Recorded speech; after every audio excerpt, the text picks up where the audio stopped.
always bring this up here, but I never look at it. But I guess it's there for comfort.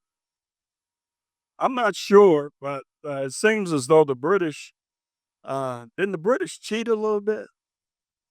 I'm not sure, but it seems like it.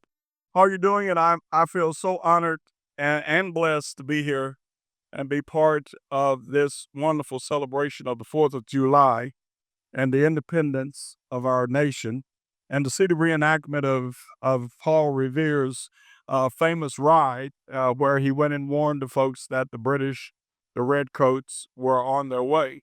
I want you to think about something.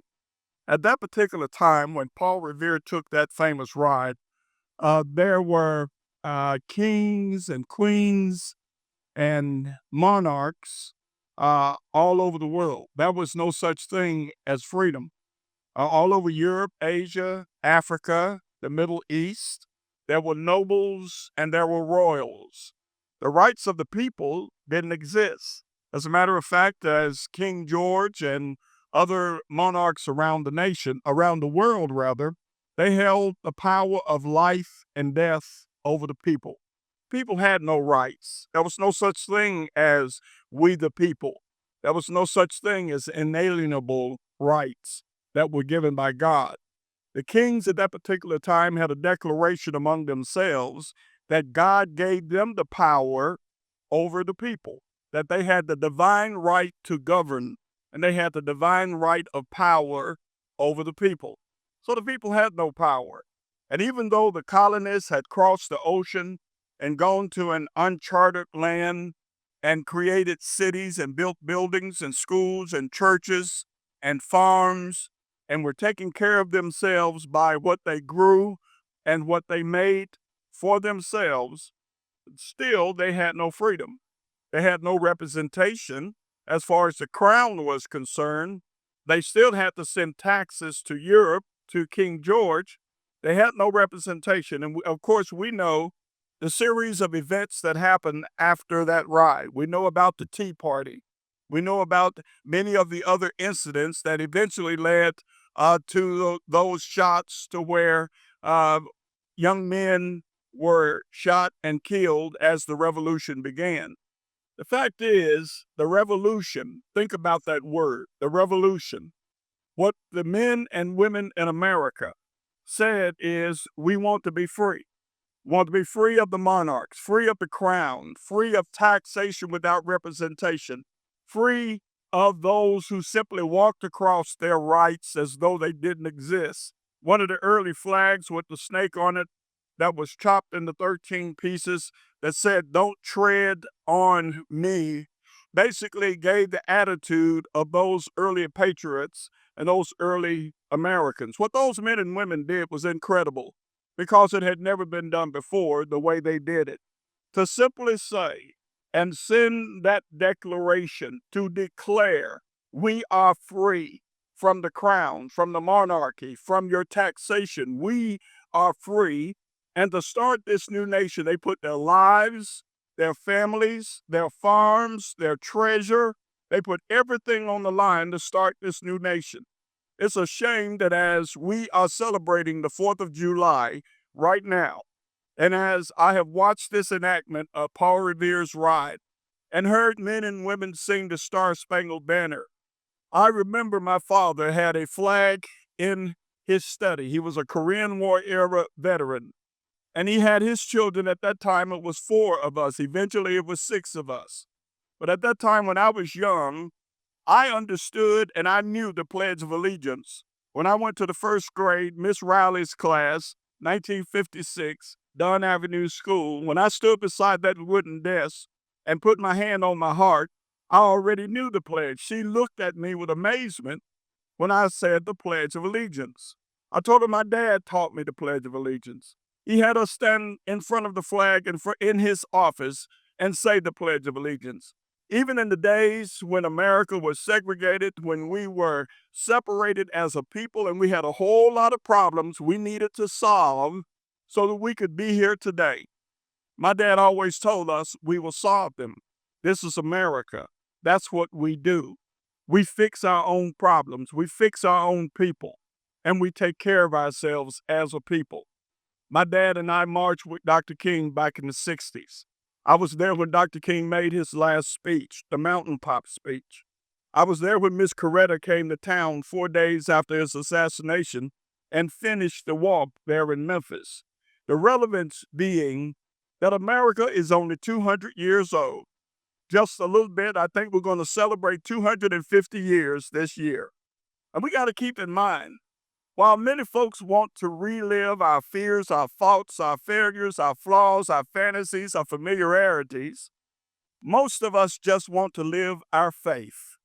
We want to say that we believe that we have rights that were given to us by God, that we believe that if we understand what God said when he said he is no respecter of person, and when we pull together as men and women of faith, we have the greatest document ever written by man because it's based on the greatest document ever written, the Bible, the American Constitution, that basically says that our rights are not bequeathed us by some king, by some monarch, by some guy with a crown or some woman sitting on a throne, but it's the throne of God that gives us our rights and our privileges, and we've got to appreciate it. America has had an identity crisis for quite some time now, and it's time for us to find ourselves again and live our faith again. Someone said one time, you cannot unwrite history. You cannot rewrite history. What you do is you learn from history so you can write a better future. When we look at these children that have been running around here today enjoying themselves in this beautiful neighborhood with neighbors and friends and family and feeling safe in their neighborhood, around their home, and with people who care about them, there are those who don't want that to exist. They want to destroy that. They hate that part of America. They hate you as Americans. In the early 60s, a fellow by the name of Khrushchev made a statement that I remember hearing about on Weekly Reader Day, and some of y'all might remember the Weekly Readers. And on Weekly Reader Day, we talked about Khrushchev. And my teacher said at that time that he said, we're going to take your country. We're going to take your country. We're going to take everything that you hold dear. Nikita Khrushchev said it, but then what's more shocking, he said, we're going to take your country without firing a shot. We're going to take it without firing it. We're just going to walk in and take it because you're going to lose it because of your division. Abraham Lincoln was not the first to say it. Jesus was the first to say it. But a house divided against itself, cannot stand, cannot stand. And so there are those who have sought to divide us from within for years. Too many of us have succumbed to the oldest tactic of war, divide and conquer. And it's time that we take an examination, an introspective examination of ourselves. How can you look around this neighborhood and not appreciate America? How can you look at that little baby in the swimming pool, enjoying herself, feeling safe, and not appreciate America? How can you have a country that all you got to do is work hard, obey the law, do what's right, and you can have a good life in America? How can you not appreciate a country like that? But you know something? There are those who want it to die. Ronald Reagan said one time that freedom is only one generation from extinction. He talked about freedom, says it doesn't come in the bloodstream. It doesn't float around in the air. We have to fight for it. We have to protect it. We have to defend it. And then pass it on to our children to do the same. Remember something, friends. What one generation tolerates, the next generation embraces. When we tolerate godlessness, and we tolerate worldliness, and we tolerate those who have no respect for the unborn, who don't have any respect for the biblical standard and design of marriage, when we tolerate all of those things that violate the very basic principles of who we are as Americans, the next generation embraces it. If we don't defend it, if we don't stand, if we don't speak up, what we're doing is we're handing these children a world that won't give them what we were given because of the generations that fought for us in World War II, in Vietnam, in Korea, and all the various skirmishes we've had over the past 30 years. 13 flag draped coffins came home a couple of years ago. 13 young people with their entire life in front of them, their life snuffed out because of a poorly planned retreat, and their life ended. And there are those right now who desecrate that flag that covers their coffin. Excuse me for saying so, urinate on that flag that covered their coffin and refuse to say Pledge of Allegiance to that flag that covers their coffin. Those of us right now should have at least an open mind and a receptive heart that God has blessed America. But it hasn't been free because freedom is not free. And when I go to the cemetery, I go all the time burying veterans. And I stand there and I look at the thousands and thousands of marble shafts that come out of the ground there in the veteran cemetery. My father and my grandfather are two of those in that cemetery down in Shelby County. I think about it and I look at it and I think about the sacrifices that have been made so that we can be where we are today. Harriet Tubman said something. She was called Moses back in the days when she was freeing those who were enslaved and leading them to freedom. She said, I freed 1,000 slaves. I could have freed 1,000 more if they had realized they were slaves. And when we take a look at ourselves, how many folks don't understand that we become slaves to the ridiculous ideologies of many politicians and theologians and atheists and those who have lost their patriotism and love of this country? That our nation has been enslaved for too long to the stupidity that divides us, puts us at one another's throat, and make us vulnerable to our enemies that are watching us with a greedy vigilance every time we fight among ourselves. Understand something, that when people tell these children that America's really never been that great, that America's really never been that free, that America has never really been that good of a place. And, George Washington wasn't a good guy. Abraham Lincoln was a fake. And they go on down the line. Somebody even suggested that we tear down the Washington Monument. That type of foolishness is the foolishness Khrushchev was depending on 50 years ago when he said we're going to take your country without firing a shot. We better take a look at ourselves, and we better take a long, hard look at our nation that is being divided from the inside. Let me give you a secret. All of you know the Bible. I'm standing in front of a bunch of Bible scholars. I had conversations about the Bible just a moment ago. Remember Peter? Peter denied the Lord 3 times. The Lord said to Peter, you're going to deny me 3 times. Peter says, no, not me, Lord. I'm your rock. I'm your man. No, not me. But the Lord said to Peter, you're going to deny me 3 times. And when that day came, after the Lord in Gethsemane had prayed with blood and sweat running down his face, when he extended his hand and took the ropes, the handcuffs, and was led away to die, Peter began to step back. Peter would have stood there and died a glorious death, slinging his sword. He would have died a glorious death, but the Lord said, put the sword down. If I wanted to fight, I would call 12 legions of angels. I didn't come to fight. I came to die. Peter said, no, Hoss, I can't go along with you on that. When they said, you were with them, he says, no, I wasn't. They said, yes, you were. He says, nope, I was not with him.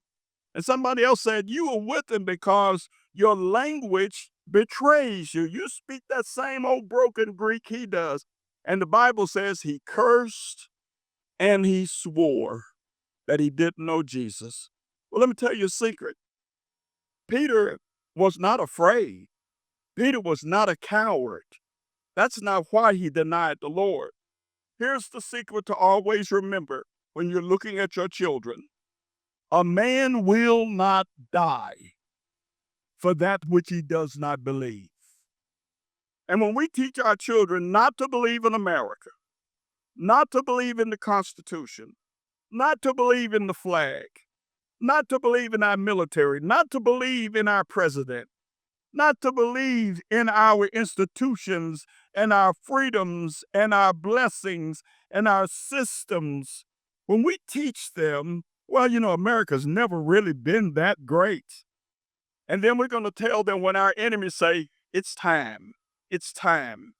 And they start marching toward us the same way they did toward Ukraine. And we're going to say to this young man and this young lady and that young lady and that young man, here, take this uniform, put it on, take this gun, this rifle, and go defend this country. But we've taught them that this country is not worth defending. We've taught them that it's no good, that it's racist, that it doesn't help its people. A man will not die for what he doesn't believe. Why do you think they're teaching all of this stuff in our schools? Teaching our children not to believe in God, not to believe in and obey their parents, that the Bible's just an old Bronze Age book that has no validity, teaching them that the country is no good. Why do you think they're doing this? They're doing this because they know that that's the way to take America. Booker T. Washington says, Frederick Douglass, said this a long time ago. He said that darkness can't drive out darkness. Only light can do that. Evil can't drive out evil. Only good can do that. Hatred cannot drive out hatred. Only love can do that. It is not until we understand very clearly, I'm an American. I'm an American. And because I say that, I say I have been bequeathed by God and blessed by God to live under the flag, the Constitution, and among a people that have built the greatest, most generous, most hospitable, most prosperous country in the history of the world. When I say I'm American, that's what I'm saying. I want you to remember something as I leave here today. You don't judge a man, Dr. King said, by how he stands and where he stands in times of peace and prosperity.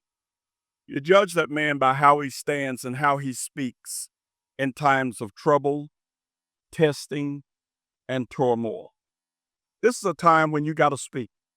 You've got to stand. You've got to let it be known that the report of America's demise was highly premature. Highly premature.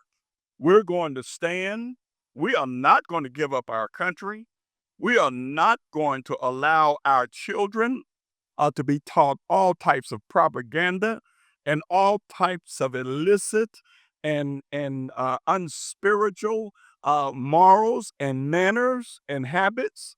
We're going to stand to the extent that we're going to allow America to continue to be strong for many years yet to come. I want you to take a long look at these children around here.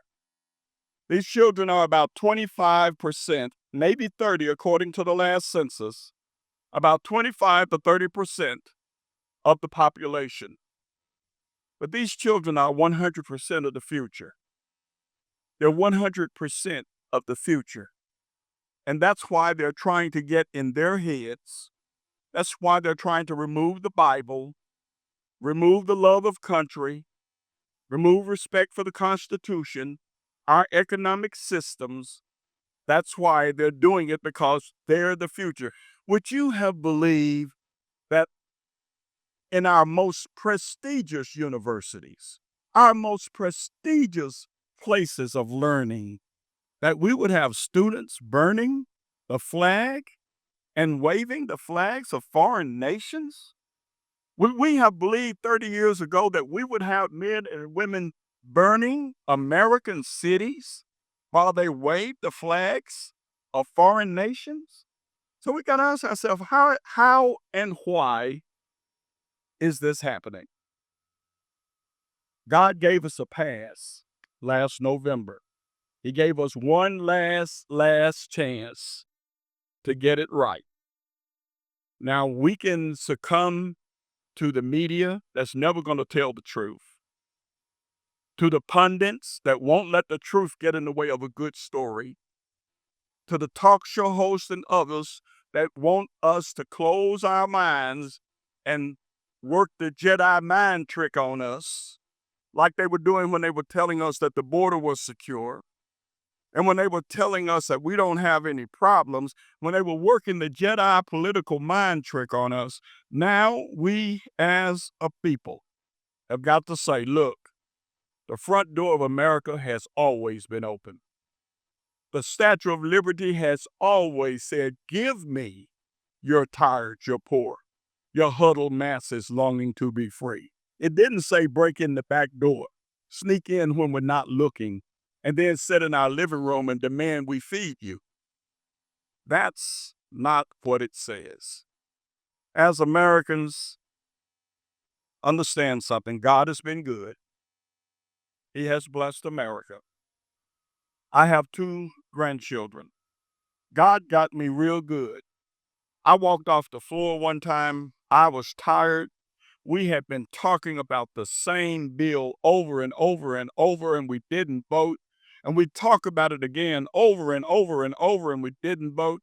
I walked out the 2 big doors that lead into the floor of the House of Representatives. I picked my phone up. My wife was still alive at that time. And I called her. I said, I've had it. It was 4 terms. I said, I'm coming home and I'm not running again. And she said, are you sure about that? I said, I'm very sure about that. I am not going to run again. And I went home and God got me real good. You know what God did? He gave me grandchildren. And when I looked at that grandchild, I looked at Amarie, that little girl who wrapped her hand around my finger and looked in her grandpa's eyes. I said, okay, God, I got it. I got it. She deserves the same thing I got. She deserves a free country, a good education, safe neighborhoods. She deserves the same things our generation enjoy. These kids are not going to have it unless you fight for it right now. You got to stand now, speak now. You got to do what my dad used to do. He would walk to the side of the pulpit. He would draw an imaginary line in the sand, and he would say to the devil, you tell the devil, men, it don't go another further. It stops right here. Remember what Joshua said. He was on his deathbed, and he looked at the children of Israel murmuring, complaining, fighting among themselves, accusing God, talking about somebody had done something to them. He said, if it seems evil for you to serve the Lord, then you choose this day who you will serve. You know, I know what the line of folks trying to get in. I just hadn't found the line with folks trying to get out of America yet. But he said, choose. If you want to leave, leave. Choose this day who you will serve. You can choose to serve the folks that enslaved you for 400 years or the God that brought you through the Red Sea. But then Joshua says something that every man and woman sitting at the sound of my voice should say. As for me and my house, what did he say? We will serve the Lord. And when we make that affirmation, and we mean it with all of our hearts, we'll make Tennessee strong, will make our nation strong, and America is the light on the hill. Will make the world strong. Thank y'all for listening.